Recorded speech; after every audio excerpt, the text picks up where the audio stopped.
Hello friends, welcome back to my channel. আশা করি সবাই ভালো আছো, আমিও ভালো আছি। দেখো, আজকে একটা ভিডিও নিয়ে আমি ভিডিও করব, কারণ একজনের ভিডিও দেখলাম। তো সেই ভিডিওতে এমন কিছু কথা বলা হয়েছে যেগুলো তোমাদের সামনে তুলে ধরাটা আমার মনে হলো একটু দরকার।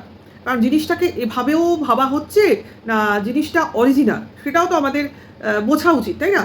তো সেটা একজন আছে, তোমরা চেনো ওয়াইটিতে, যাকে নিয়ে যে চক্রবর্তী ম্যাডাম আছেন, ওনার লাইভে এক সময় খুবই তার যাতায়াত ছিল। তার পরবর্তীকালে তার সন্তানহীনতাকে আক্রমণ করে তাকে কোণঠাসা করা হয় এবং প্রায় ওয়াইটি ছাড়া করার উপক্রম করা হয়। তারপর আবার কোনো না কোনোভাবে সে ওয়াইটিতে টিকে যায় এবং ভিডিও করছে এই অবস্থায় রয়েছে। কিন্তু তাকে কোনোভাবেই কোনো লাইভে সেইভাবে আর সমাদৃত করা হয়নি। কিন্তু তার কাছ থেকে কিছু কথা, কিছু ভিডিওর মারফত আমাদের কান, অন্তত কারোর কানে তো এলোই। কারণ আমার কাছে একজন এই ভিডিওটা কেউ শেয়ার করেছে, কারণ আমি এর ভিডিও দেখি না। তো শেয়ার করার জন্যই আমি তার চ্যানেলে গেছি এবং ভিডিওটা অবশ্যই দেখেছি এবং আমি চেষ্টা করব ভিডিওটা আমি আমার সংগ্রহে রাখতে। যাই হোক, সেই ভিডিওতে কি বলা হয়েছে এবং কিভাবে বলা হয়েছে সেটা তো আমাদের বলাটা খুব প্রয়োজন। যেমন সেখানে এইভাবে শুরু করা হয়েছে যে এই যে চক্রবর্তী ম্যাডামের সঙ্গে ওই ঝামনের যে সম্পর্কটা ছিল সেটা মোটেও সঠিক ছিল না। মানে প্রথম দিকে ঠিক ছিল, তারপর গণ্ডগোল হয়, পরবর্তীকালে আবার সম্পর্কটা ঠিক করার চরিত্র করার একটা চেষ্টা করা হয়। কিন্তু সেটা কোন পর্যায়ে গিয়েছে সেটা আমাদের জানা নেই। কিন্তু সেই ভিডিওটা মারফত আমরা এইটুকু বুঝলাম যে ওই ঝামন চক্রবর্তী ম্যাডামকে একটু শ্রদ্ধার জায়গাতেই রেখেছে এবং সেখানে থেকেই তার কথার এটাই মানে যে চক্রবর্তী ম্যাডামের মতো ভালো মানুষ হয় না। অর্থাৎ উনি প্রচণ্ডই কর্তব্যপরায়ণ মানুষ, কাজ করেন, কিন্তু কাজ করতে করতেও তার একটা কঠিন চরিত্রের মধ্যেও একটা শিশু মনের পরিচয় আছে, যেই জায়গা থেকে উনি অনেক সময় অনেক কাজে নরম হয়ে যান, অর্থাৎ লোকে সাহায্যে উদ্দীপিত হয়ে ওঠেন, এরকম একটা বক্তব্যও রাখলো। এবার আসল কথায় কিভাবে চলে আসলো দেখো। এই যে আমাদের বেচুর সঙ্গে এচু, এই যে একটা গণ্ডগোল চলছে, অর্থাৎ বেচুকে জড়িয়ে এচুর সম্পর্ক নিয়ে, হনুকে নিয়ে যে একটা ত্রিকোণ সম্পর্কের একটা গণ্ডগোল শুরু হয়েছে এবং যেখান থেকে বলা হচ্ছে যে এই এচুর চরিত্র মোটেও ভালো নয়, যে কিনা বহু পুরুষের সঙ্গে সম্পর্ক করে এসছে এবং যে পূর্বে মানে ডিভোর্সি, তার একটা সন্তান আছে, তারপরেও এচুর সঙ্গে সম্পর্কে জড়িয়েছে এবং বেচুকে ফাঁসিয়েছে, এরম বলা হচ্ছে সারা ওয়াইটিতে। অর্থাৎ এই এচুকেই খারাপ প্রমাণিত করার চেষ্টা চলছে। সেই জায়গায় দাঁড়িয়ে এই ঝামনের বক্তব্য হচ্ছে এচু খারাপ নয়, আসল খারাপ বা দুর্বৃত্ত যদি কেউ হয় সে হচ্ছে আমাদের বেচু। এরকম লাগছে না শুনতে? তো তার ভিডিও থেকেই শুনলাম কিছু অদ্ভুত অদ্ভুত কি বলবো, ঘটনার উল্টো বিবরণ, এরম বললেই বোধহয় ভালো শোনাবে।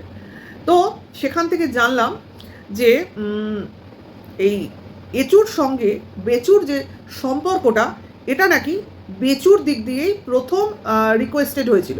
অর্থাৎ এই সম্পর্কটা হওয়ার পেছনে বেচুর উদ্যম বেশি ছিল এবং এই উদ্যমের কারণেই বেচু এই চক্রবর্তী ম্যাডামকেই নাকি বলেছিল এচুর সঙ্গে তার একটা রিলেশন করে দিতে, এটা শুনলাম। এবং সেটাকে ওয়াইটির মাধ্যমে ছড়িয়ে দিতে, যে তার বাড়িতে পিএ আছে, তার গভর্নর আসছে ছেলেকে দেখাশোনা করার, এসব তো আমরা শুনেছি। সেই জন্য এই ঝামনের কথাগুলোর সঙ্গে কোথাও মিল খুঁজে পাচ্ছিলাম। তো এই যে বলা কওয়া বা এচুর সঙ্গে সম্পর্ক বা পিএ গভর্নেন্স যাই হোক না কেন, এটা নাকি অন্য কারোর মাথা থেকে আসেনি, বেচুর মাথা থেকে এসেছিল। ঠিক আছে, এটা শুনলাম। যাই হোক, এটা আমরা ভাবিনি। আমরা কিন্তু ভেবেছিলাম কেউ না কারা যারা বেচুকে এগুলো করতে মানে উৎসাহ দিয়েছিল, কেউ বা কারা, ভাবিনি যে বেচু নিজে চাইবে। যাই হোক, এটা হলো, মানে এটা শুনলাম এবং সেই কারণেই এই এচুর বেচুর বাড়িতে যাওয়া এবং সেখানে থাকা, রাত্রি যাপন করা এবং বেচুকে সঙ্গ দেওয়া, প্লাস বিভিন্ন জায়গায় ঘুরতে যাওয়া, বাড়িতে সবার সঙ্গে মিলেমিশে থাকা, সমস্ত কিছু নাকি বেচুর চাহিদাতেই হয়েছিল। ঠিক আছে, মানে এখানে ভিকটিম প্লে করা হচ্ছে এচুকে। ঠিক আছে, এইবার যখন এই হনু পুরো ব্যাপারটা ডিসক্লোজ করে দিল, তখনও নাকি বেচু এই চক্রবর্তী ম্যাডামকে বলল যে আপনি ওয়াইটিতে লাইভে বসে বলুন যে কোনো এচু আমার বাড়িতে থাকে না, আপনি বলুন, অর্থাৎ আজ অবধি চক্রবর্তী ম্যাডাম যা যা বলেছেন তার লাইভে সব কিছুই নাকি বেচুর কথা মতো বলেছেন, অর্থাৎ বেচু বললেই উনি সেই কথাগুলো এসে লাইভে বলেছেন, অর্থাৎ পিছন থেকে বেচু এই ম্যাডামকে চালাচ্ছে, এটাই হচ্ছে ঝামনের বক্তব্য। ঠিক আছে, তো ক্রমশ পরের পর জিনিসগুলো যা আজ অবধি হয়েছে সমস্ত কিছুই নাকি বেচুর মস্তিষ্ক প্রসূত। অর্থাৎ এই যে এচু চ্যানেল খুললো, এই হনু বলার পরে তো এচুর চ্যানেলটা খুললো, এই যে খোলা এই সমস্ত কিছুই নাকি বেচু করিয়েছে এচুকে দিয়ে। অর্থাৎ এই যে এচু বলেছে আমি অমুককে চিনি, অমুকের সঙ্গে বন্ধুত্ব করব, বেশ করব, কার কি করার আছে, এই আমাকে এডিটিং শেখায়, আমি এইভাবেই চ্যানেল গ্রো করতে এসেছি, কার কি করার আছে দেখে নেব, কে আমার চুল বাঁকা করবে দেখি, এই যে সমস্ত বক্তৃতা বা বক্তব্য সমস্ত কিছুই নাকি আমাদের বেচু এচুকে দিয়ে বলিয়েছে এবং সামনে থেকে করিয়েছে। এই সমস্ত কিছুই ঝামনের মুখ থেকে শুনছি, আমি যেন গল্প শুনছি এইভাবে তার ভিডিওটা দেখছিলাম, ভাবছিলাম কোন জগতে আছি, কোন ইউটিউবে বাস করছি, আর কাদের নিয়ে কন্ট্রোভার্সি করছি। এরা তো সেই লেভেলের মানে ব্লগার যারা কিনা কন্ট্রোভার্সি জোনটাকেই একদম উল্টে পাল্টে একদম মুড়ি মাখা করে দিচ্ছে, একবার তেল দিয়ে মাখছে তো একবার লঙ্কা দিয়ে মাখছে, মানে বোঝা যাচ্ছে না কখন ঝাল কখন তেল কখন নুন ইত্যাদি ইত্যাদি। ঠিক আছে, মানে ইচ্ছা মতো কন্ট্রোভার্সিটাকে এরা নিজেরা পরিচালনা করছে, এরা যা ইচ্ছা তাই করছে, আর আমরা সেগুলোকে নিয়ে বলে যাচ্ছি। মানে পুতুল নাচ অ্যাকচুয়ালি বোধহয় ওরাই নাচাচ্ছে আমাদেরকে, আমার তো মনে হচ্ছে। কারণ দেখো আমরা প্রতিদিনই চোখ কপালে তুলে ফেলছি, কেন? আমরা তার মানে ভিতরের খবর জানি না? এরা এমন কর্মকাণ্ড করছে যাতে আমরা প্রতিনিয়ত চমকাচ্ছি, কারণ চমকাতে হচ্ছে, এগুলো তো কল্পনার বাইরে ভাই। এ নাকি গ্রামের ছেলে, সোজা সরল, ভাজা মাছটা উল্টে খেতে জানে না।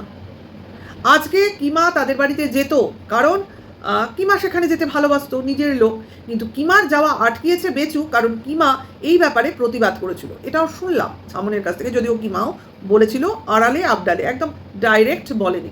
ঠিক আছে, অর্থাৎ এখানে যেন মনে হচ্ছে আসল ভিলেন বেচু, যদিও আমরা জানতাম আসল ভিলেন বেচু ছাড়া কেউ হতেই পারে না। একটা মানে ভিলেনের চরিত্র যদি কিছু পারফেক্ট থাকে তো বেচুকেই মানায়, একদম চেহারায়, কল্পনায়, সব দিক থেকে। তো সেইখানে এই এত বড় চক্রবর্তী ম্যাডামকে, যিনি কিনা অমুক কমিশনের অমুক, তো তাকে চালনা করছে বেচু, এটা ঠিক আমাদের মাথায় আসেনি, এটা আসেইনি। ভাই বেচু কি সেই লেভেলের খেলোয়াড় যে কিনা সব লোককে নিয়ে খেলতে পারে? হতেও পারে, কারণ শুনছি তো শুনছি যে বলছে, এবং ম্যাডামের হয়ে বলছে, কারোর নামে বলছে, তো সেটাকে নিয়ে তো কোনো চ্যানেলে কোনো কিছু বলতে শুনলাম না, মানে এগেনস্টে যে ঝামন কিছু মিথ্যা বলছে, ঝামন বেচুর নামে উল্টো কথা বলছে, এই নিয়ে কিছু বলতে আমার কানে আসেনি, কারোর কানে এসছে কিনা আমায় বলো। তার মানে এটা কি কোথাও না কোথাও কিছু না কিছু এই ঝামনের কথার সত্যতা আছে? অর্থাৎ আজ অবধি যা কিছু হয়েছে সমস্ত কিছুই কি এই বেচুই করাচ্ছে? আবার এটাও শুনলাম বেচু নাকি কোনোভাবেই ডিভোর্স চায় না, এটাও শুনলাম। সে চায় এই ব্যাপারটাকে ঝুলিয়ে রাখতে, অর্থাৎ সে যদি ডিভোর্স পেয়ে যায় তাহলে কিন্তু এই এচুকে তার এক সময় হয়তো বা বিয়ে করতে হতে পারে, মানে লিগালি, তাহলে তো তার অনেক কিছু আবার গন্ডগোল হয়ে যাবে, সেটা যেমন সে হতে দিতে চায় না। আবার অন্যদিকে যদি ও ডিভোর্স দিয়ে দেয় টিনাকে, তাহলে কিন্তু লিগালি অনেক কিছু হাতছাড়া হয়ে যাবে, সেটাও বেচু চায় না। অর্থাৎ বেচু গাছেরটাও খাবে আবার তলারটাও কুড়াবে, এটা বেচুর স্বভাব। দেখো ভাই ওদের গাছে যেই সব ফল পাকুড় হয় সেগুলো যেমন ও গাছের উপরে উঠে খেতে চায়, আবার তলায়ও কিন্তু অল টাইম ওই গাছের কুলগুলো কুড়িয়ে যাচ্ছে, কুড়াচ্ছে কিনা এটা কিন্তু ওর কথার সঙ্গে মিলে যাচ্ছে, বেচুর চরিত্রের সঙ্গে মিলে যাচ্ছে। অর্থাৎ বেচু এই টাইপেরই ক্যারেক্টার, অর্থাৎ জটিল, কোনো কিছুই সে হাতছাড়া করবে না, সব ফায়দা ও নেবে, সব সব ভাবতে পারো।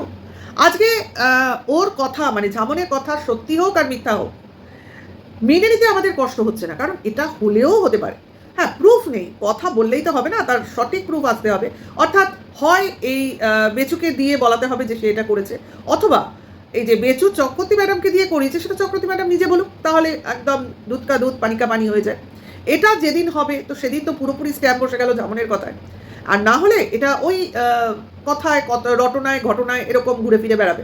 অর্থাৎ এর সত্যতা নিয়ে কেউ প্রুফ চাইবে, কেউ বা মেনে নেবে, এই অবস্থায় থাকবে। ঠিক আছে, সে যাই হোক, সেটা কথা না। বেচু তো ওইভাবেও খারাপ ছিল, বেচু এভাবেই খারাপ। বেচু যে মিথ্যা কথা বলে সেটা প্রমাণিত। একবার সোনুকে বলছে চিনি না, তারপরেই তার কল লিস্ট বেরিয়ে গেল, তার মানে বেচু কতটা মিথ্যাবাদী এখানে প্রমাণিত হয়ে গেল, তাই না?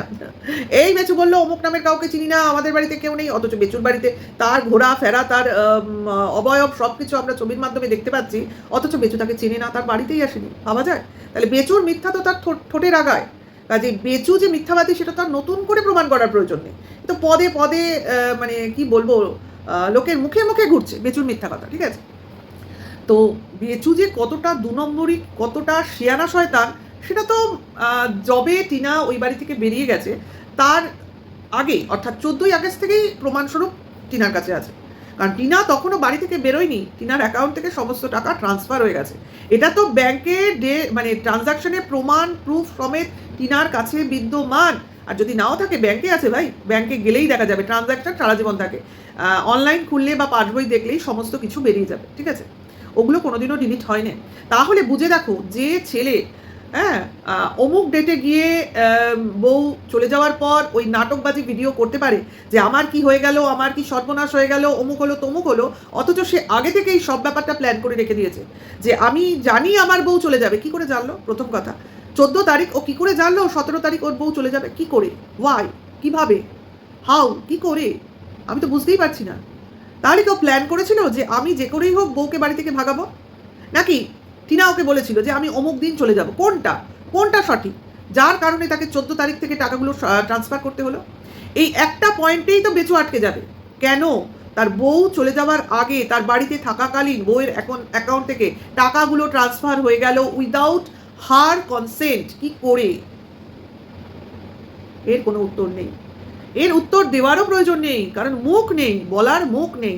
তারপরেও এই সমস্ত সত্য জেনে কিমার সহ কিমার দল বল বেচুর হয়ে লড়াই করেছে টিনার এগেনস্টে গিয়ে, এবং টিনার নোংরামি নিয়ে সোচ্চার হয়েছে। একবারও ভাবেনি যে মেয়েটা যে ভুল করেনি বাড়িতে বসে, সেই ভুলটা তাকে করার জন্য বারবার তারা সেই গর্তে ঠেলে দিয়েছে যে না, তুই ভুল যখন করিসনি, কর সেই ভুলটা, বারবার করে কর।